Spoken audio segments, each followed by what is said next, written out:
This is Kajol Jadhav and I am here to explain daily current affairs for UPSC Civil Services exam. A tribunal for all interstate water disputes is an absolute necessity. Do you think Interstate River Water Disputes Bill 2017 facilitates the speedy resolution of disputes? Why India needs an omnibus tribunal to deal with interstate water disputes? Should water be placed in concurrent list? This can be the most probable question for 2018 exam. One can see it under GS Paper 2, Indian Polity, Interstate Relations. In this video, you can find detailed answers for all the above questions. The above article has been retrieved from hindustantimes.com, dated January 26, 2018. What we are providing here is just a 10% sample out of the full-length video. Visit our website iasvideos.com to join the course and to unlock all videos. We offer this pen drive course cash on delivery on Amazon.in too. Amazon will deliver our course to your doorstep. What is the context about? The Union Cabinet may soon approve a law to establish a single national tribunal, the Interstate River Water Disputes Tribunal, to adjudicate competing claims by riparian neighbours.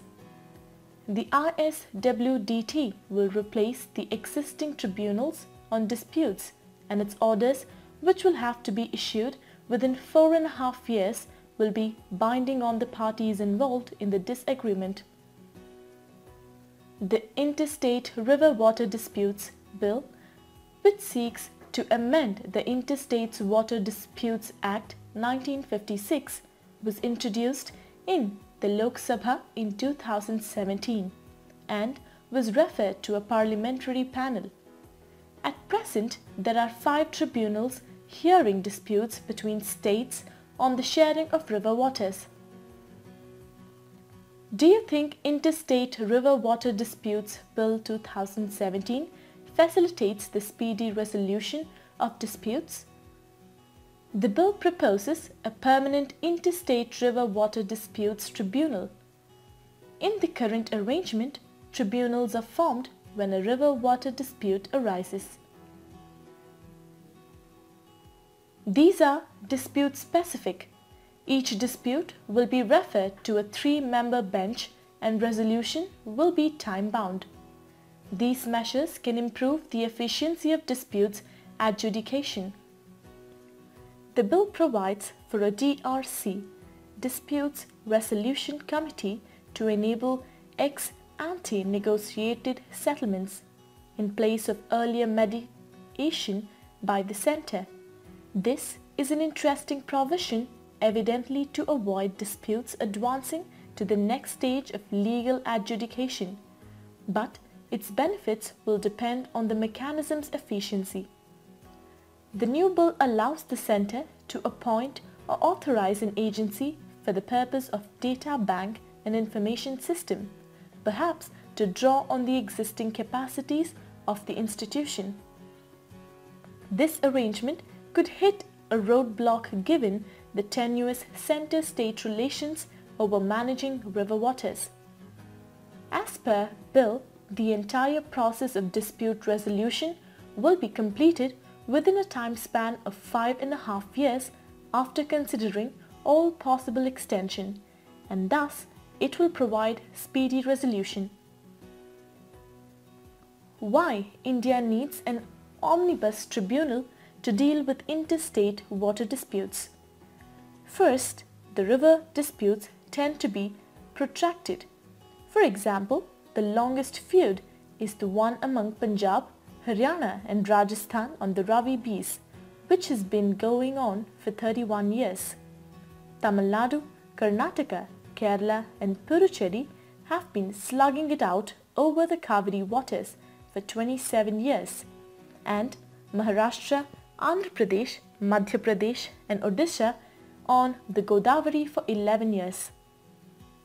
Such lengthy struggles are not only time-consuming and expensive, but also give political parties a handle to exploit regional sentiments for electoral gain. The new proposal will hopefully curtail attempts by political parties to prolong the issue. Second, mechanisms for allocating scarce water are critically important to the well-being of the citizens because water contributes to welfare in several ways: health, clean drinking water, agriculture, irrigation, and industry for hydroelectric power. Third, as a paper on water and federalism, India's institution governing interstate river waters correctly points out India is a federal democracy, and because rivers cross state boundaries, constructing efficient and equitable mechanisms for allocating flows is an important legal and constitutional issue which needs to be tackled efficiently and in a time-bound border. Should water be placed in concurrent list?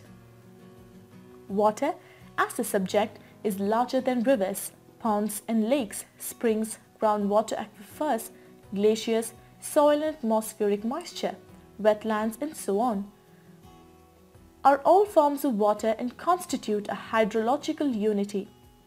Hence, keeping the environmental, ecological, social or human and rights concerns relating to water, it seems necessary to place this subject under the concurrent list.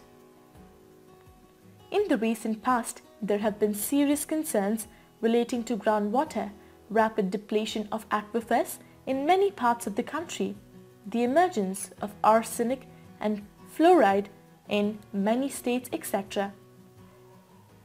It is also interesting to note that there is no explicit reference to groundwater or aquifers in the Constitution. Hence, in this context, some experts want the subject to be moved to the concurrent list. The sense of water scarcity and crisis now looms large. It is clear that while action will be called for at the state and local levels, the perception of the crisis casts a great responsibility on the centre. National initiatives will definitely be called for. Finally, it appears that to the constitution makers, water meant essentially river waters and irrigation. In that context, it might have appeared appropriate to assign the primary role to the states and provide a specific role for the centre in relation to interstate rivers. But since most of our important rivers are in fact interstate and interstate river water disputes are on rise, it is argued that the centre should assume a greater role.